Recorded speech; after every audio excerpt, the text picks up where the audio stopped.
Okay,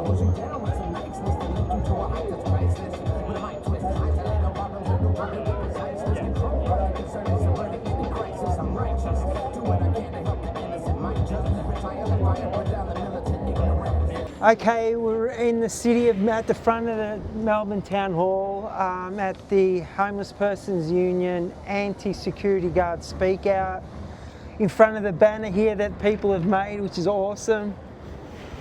So come down and let them know how you feel about a shit policy and a really stinky policy.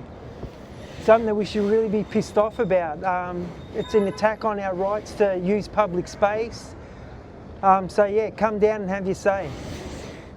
My name's Sally and I have been working in the city for a long time and I live in Footscray, and I think there's a war on the poor going on in this city, and it's a war that we have to win on behalf of the poor because people who don't have a lot of money, people who don't have somewhere to live, people who have ill health, people who look funny, dress funny, are different to you, still have a right to occupy public space. And I think this is fantastic what the Homeless Persons Union is doing, because we have to fight back against the gentrifiers and against the people who just want to make this a city for wealthy people. Hi, I'm Shifra from Inner Melbourne Community Legal and Footscray Community Response. This is a terrible proposal, going to make these issues worse, criminalise people, reinforce trauma and exclusion, and they should abolish this immediately. I'm Kath from Defend Dissent Coalition, and Defend Dissent Coalition is here to support the Homeless People's Union in their action today because public space should be for everyone. It should be there for people if they want to protest. It should be there for people if they have nowhere else to go. There shouldn't be people hassling people just because they are out on the street using public space in the ways that they see fit if they're not hurting anyone. So we are here to say all of these struggles are interconnected, and the council is taking some strange paths at the moment in terms of looking after all of the people who belong to the City of Melbourne, and they need to rethink what they're doing. Hi, I'm Darryl. I'm here to represent the Australian Unemployed Workers Union. I'm just here to have a listen to see what people have to say about the homeless situation and the dwindling places to live. Yeah, hi, I'm Joe Zammit. I'm actually a resident in Naarm, and I thought I was under the impression that we're a civilised, caring society, and yet the way we're spending $2 million to harass and move on the homeless people is outrageous.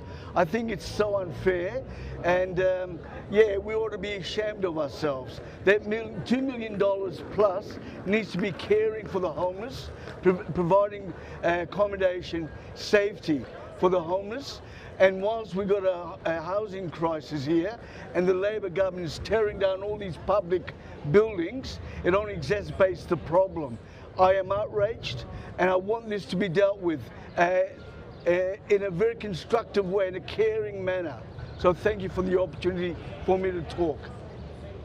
I was recently in the CBD talking to some folks who are sleeping rough for an art project, and without prompting from me, people were talking about the security guards that are moving people on, and it's causing a lot of distress from what they told me, and also the guards are not really trained to be interacting with people who are, you know, maybe vulnerable, traumatised. So we actually had one lady who's sleeping on the streets having to actually educate the security guards about what trauma is and how you interact with people in a way that doesn't traumatise them further. So just think it's a terrible waste of money. It doesn't solve anything, and it's causing more problems than it's solving. Hi, I'm Roberto. I'm here today at the council meeting to speak out against this very, this misuse of public funds and yeah, trying to basically move along homeless people rather than providing substantive solutions, rather than supporting people.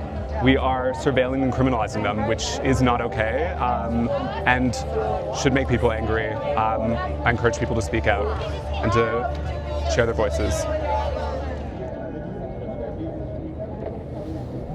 Thanks everybody for coming down this afternoon.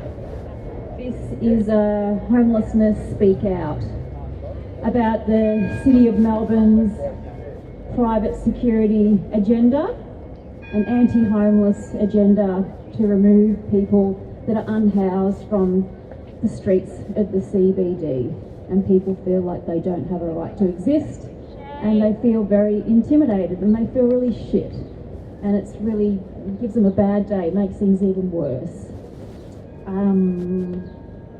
So yeah, it's an open mic, everybody's welcome to speak. There's no time limits, but there may be a lot of people that would like to say something, so perhaps just be mindful of that. There will be no order, but at the top of the bill we have got 3 speakers we would like to hear from first. The first is Uncle Robbie Thorpe, who will welcome us into this space. Secondly, we'll have Councillor Olivia Ball. Olivia is the only City of Melbourne councillor who's publicly speaking out about this shithole agenda of the council. And then after that, we'll have Patrick Spike Kiapolone from the Homeless Persons Union. So thank you very much for showing up. Anything else I must say? At 5:30, Defend Dissent Coalition are going to take the space. So stick around for that. Or if you would like to attend the meeting, we'll be heading into the meeting at 5:30, and the Homeless Persons Union has 10 testimonies from current rough sleepers in the CBD that we've collected the past week or so, sharing their reflections on the security guard program and what their experiences have been to date. I think that's everything, so please give it up for Uncle Robbie Thorpe. Thanks, Karen. We occupied this land for as far back as their dating techniques can take you. 120,000 years here in Victoria. We're homelandless. Look, what's this? It's garbage. Call it civilisation. It's an illegal occupation. They're fascists. Been saying it the whole time.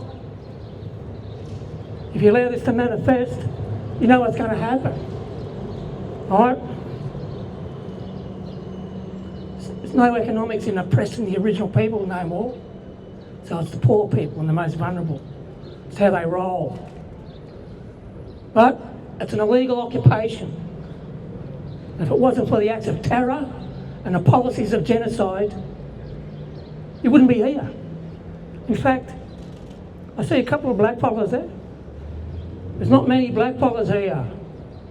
But this is our land. And we see the land as our mother. And we'll never give it up, ever. Hey?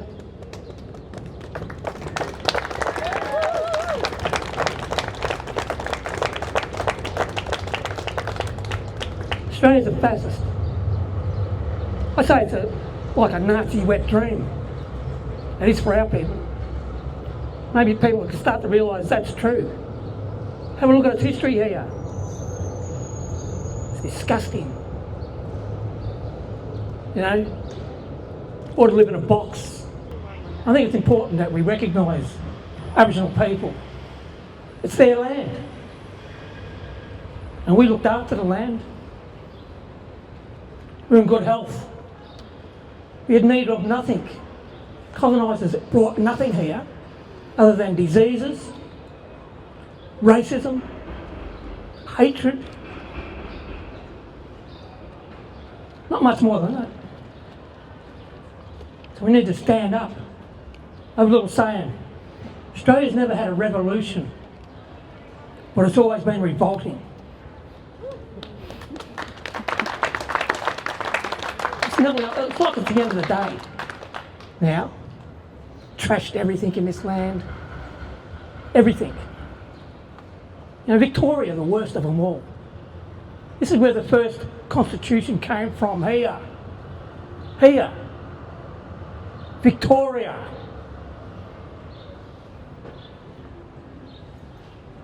The first constitution. And it was based on empty land theory. This is where Terranus all began, right here. Okay. Don't forget us. There's not many of our people left. But we're never going to give it up. Right? We'd rather die than live like an assimilated imbecile. That's what they've tried to do to our people. We're fighting back. And that's where it begins.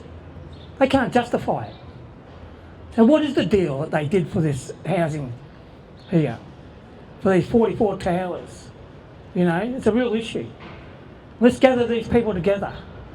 Stand with them. Anyway.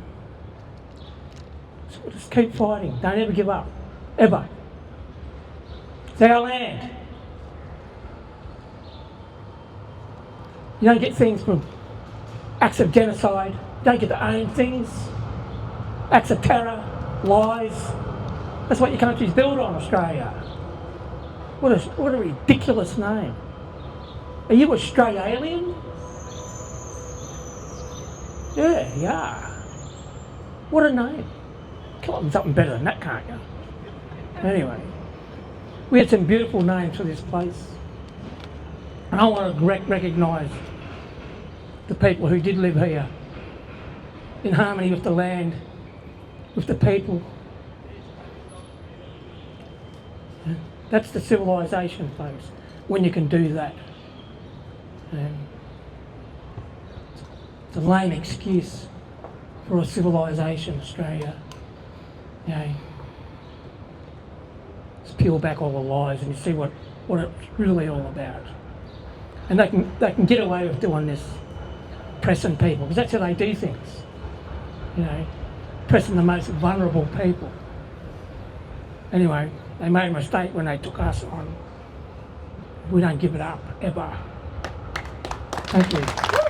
I think we need to revisit our local laws in the light of the decriminalisation of public intoxication in Victoria, which we haven't done. And I think we should end this security guard program.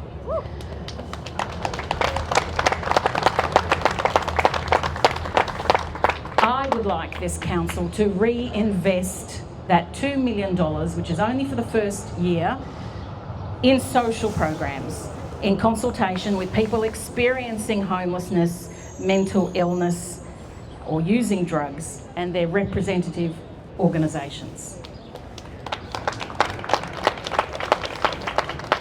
I would like this council to advocate. It's one thing we're constantly doing, talking with other levels of government, and advocating is our role for our people here in this municipality. We do it all the time. We should be advocating strongly to the state government to increase mental health care and proven AOD harm reduction measures. We should be advocating strongly to the federal government to raise social security payments to above the poverty line. How is this controversial? We should further be advocating to the federal government, I would argue, to axe capital gains tax concessions and negative gearing to address our housing crisis. And better yet, I would argue we should hand over the CCTV network, which is a policing tool, to be paid for, hosted, managed and monitored by the state and police as a policing power belonging to the state, and to reinvest that $2.1 million into proven social programs.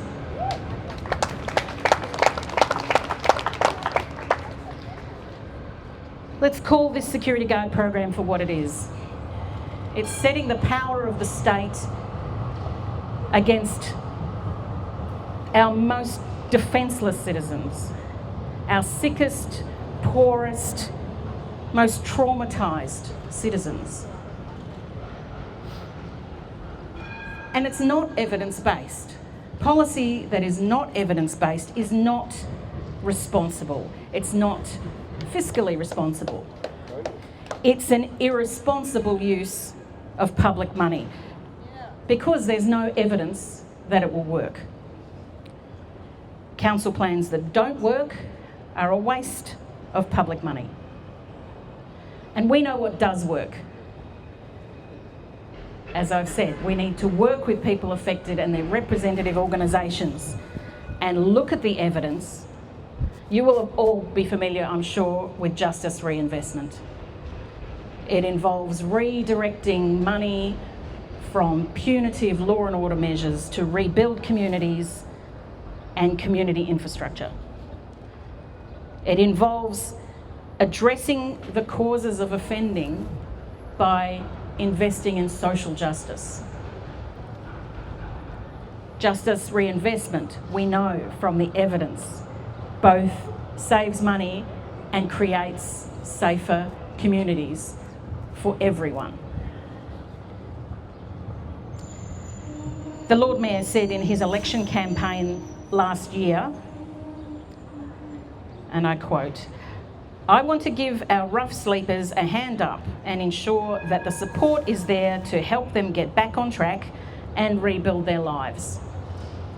Tonight is your chance to tell him and all the councillors what would really help achieve this and what would not. I guess I can't add a lot to what people have said already, apart from who we haven't heard from right up until now is people that are having a lived experience. And as far as I'm concerned, as someone from the Homeless Persons Union, our job was to make sure that their voice was heard. And so that's why we collected the recordings for their testimonials for tonight. This policy is totally undemocratic. There's not a democratic bone in these people's body. They work on behalf of the people across the road in those shops. They work on behalf of capital. They don't work on behalf of people who are just normally working people. People on benefits, people on sickness benefits, people on the dole, people who are homeless.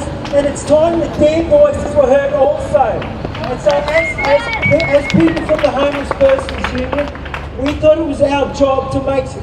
We know that all of our rights are under attack, whether they're protest rights or just to be in public space. They're constantly under attack, and if you guys hadn't been here to support what's happening here tonight, to support the petition, thank you to the 1,200 people that signed that, and the people that helped us fund this week, helped us pay our rough sleepers for their contributions. This wouldn't be happening, so thank you so much. That's what this is all about, is making sure that the people who are never heard get heard some fucking time, mate. Sometimes they get heard, and tonight is going to be one of them.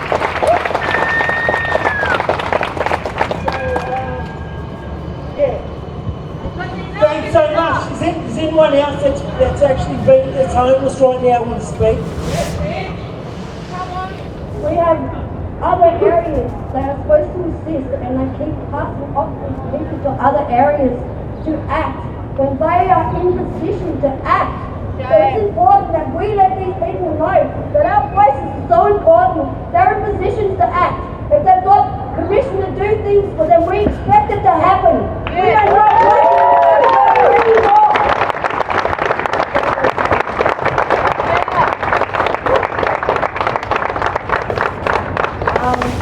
I want to pay my respects to the owners of the land that we're standing on, and to their ancestors, and to the presence of the people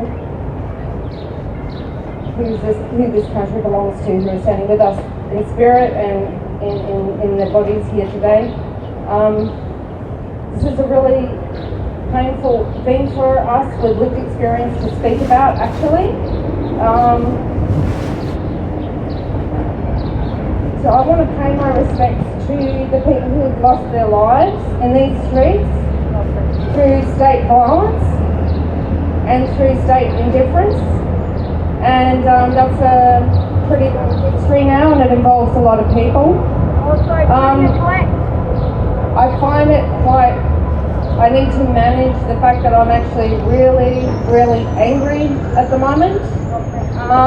You're not alone. 25% of the children in this city who are 25% of the people in this city who are homeless are children. Over half of the people accessing the emergency services are women.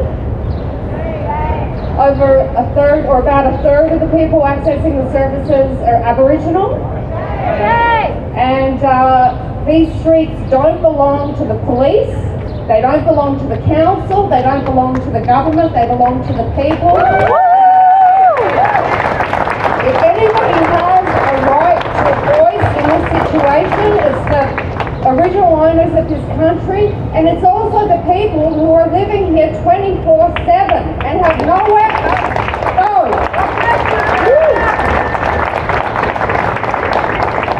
My heart will always be with the people of these streets, and I want to say a couple of things. People don't wake up in the morning and think, gee, I might feel safer living in the street in the city. I think that's a good idea. That doesn't happen. I don't think it happens. Maybe it happens sometimes for someone for a couple of days. It doesn't happen in a long-term way. My husband was on the street from 12 years old. That's because his stepfather took a gun to his head and said, if you come home, I will kill you. That is the situation of the children on these streets. I picked up a child just a few weeks ago who'd run to these streets. He is in the same situation. He's not safe at home. That's why he came here. I lived here because it's safe, because there's lighting, because there's cameras. When they have these security guards and police and local council officers and one social worker, and they call it outreach, I want to say you're traumatizing and shaming me as a person currently housed. Street 2. I won't stand for this. That's all I want to say. God bless you all. Well, I don't believe in that. Bless you for being here and taking a fucking stand with us. We appreciate you, and we really, it means something to us, because no one stands up for the homeless community. Thank you.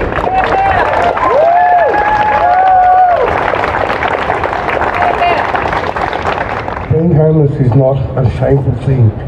I wish it had happened to me 20 years ago. I have more empathy now, more understanding and more support with my homeless family than I ever have in my life.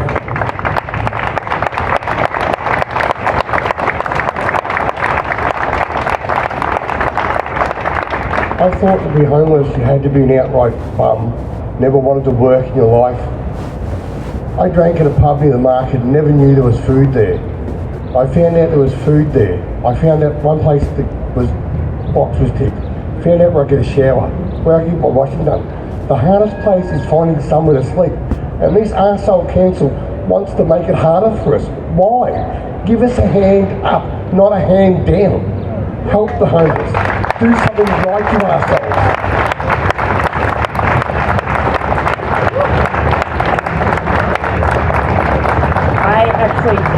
I'm a bit speechless, to be honest, because this is where we are in 2025.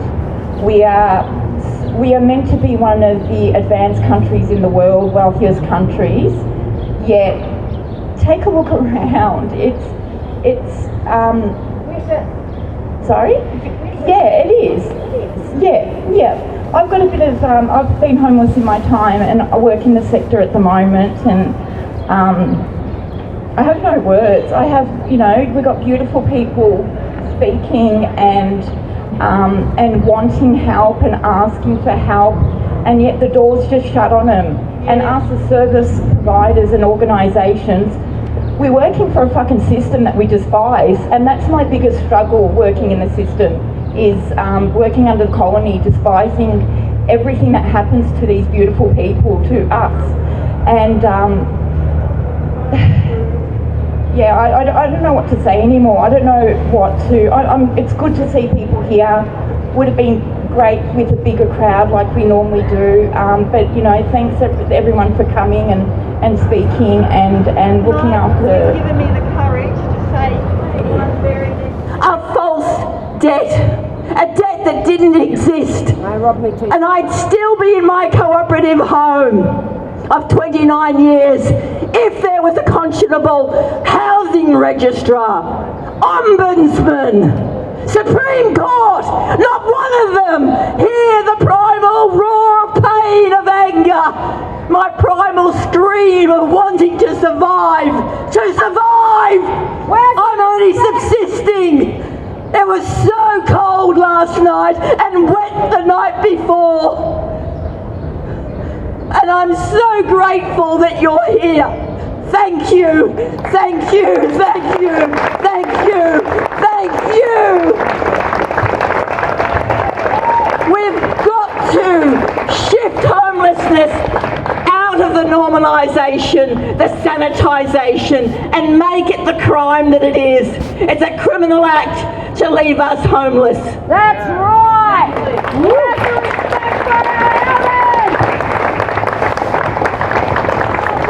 The further we go in towards militarism, the closer we get to those guns being pointed at us. And that is what homeless people are now potentially facing on our streets, is the weapons that our government invests in pointing at us. Well, how fucking dare they? We will not stand for it. I wanted to touch on something the last speaker said about the so-called housing crisis. I'm sure everyone knows there is no housing crisis. There are more empty houses than there are unhoused people, much more. We're in a greed crisis. Not a housing crisis, it's a greed crisis. The whole cost of living crisis is not a cost of living crisis. Food grows out of the ground, free, air, water, land. It's being hoarded by the rich, who then sell it back to us at prices most of us can't afford. That's a greed crisis, not a cost of living crisis. Cost of living is a scam. That's Satan's will. Cost of housing is a scam. Has everyone heard about what they did everyone heard about the Finland case? Well, they decided they'd try something out of the box, and they would actually build homes for unhoused people. So every unhoused person got a home of their own, not having to share with 20 others, but a home of their own. They got a caseworker to support them with whatever they needed. Some people didn't need that for very long at all. Others needed support in an ongoing way because they had other issues as well as being unhoused. Everybody got a home. Everybody had to pay a limited amount of rent that was controlled by the government, and it was cheaper than all of the policing and all of the homeless services that they'd been paying for decades. It was cheaper to just give people a house. So it's not that hard. We want homes, not guns in our city.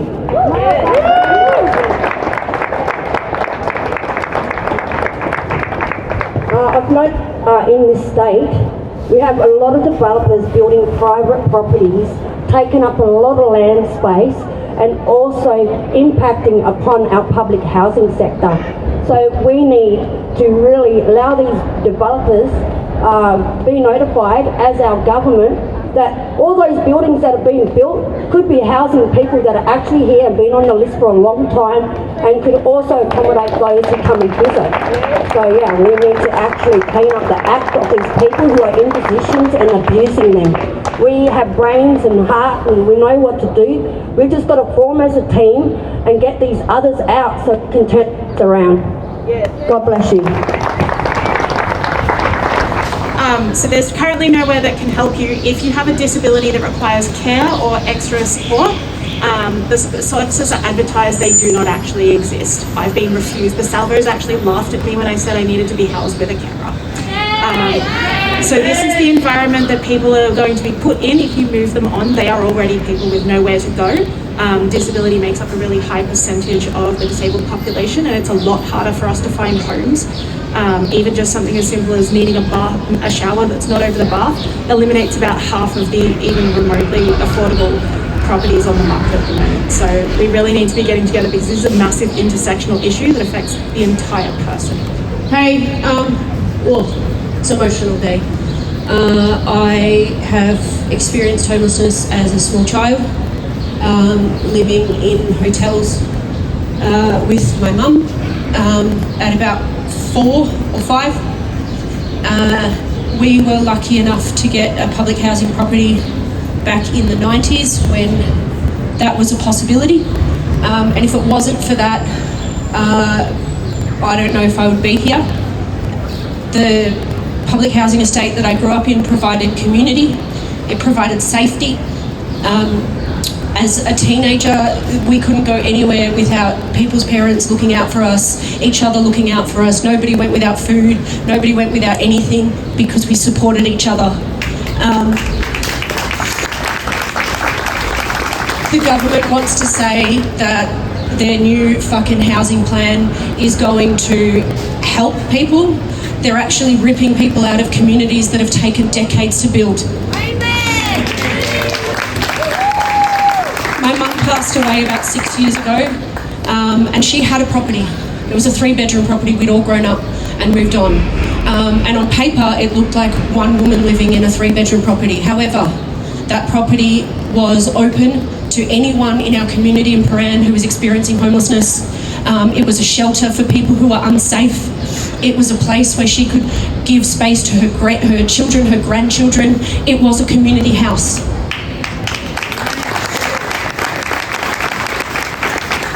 I'm now almost 40, and with the cost of living crisis, I am looking at potential homelessness again. Thanks, government, fuck you. It's still community that's keeping me safe. It's what we do, it's showing up like this, being interconnected, not letting the government tell us that they know how to fucking run shit. My dad is a public housing resident in an aged care building that also provides him with food, with safe people, and he doesn't know how long he'll be there. It is not okay to take housing away from people. It is not okay to put money into fucking bombs. Thank you! It makes no sense. It is senseless. It is insane. We need to keep showing up. I've spent all day in hospital dealing with all kinds of hectic stuff. I'm a carer for my dad, and not stopping here on my way home wasn't possible for me. They want us tired, they want us exhausted, they want us disconnected from each other. We cannot give up.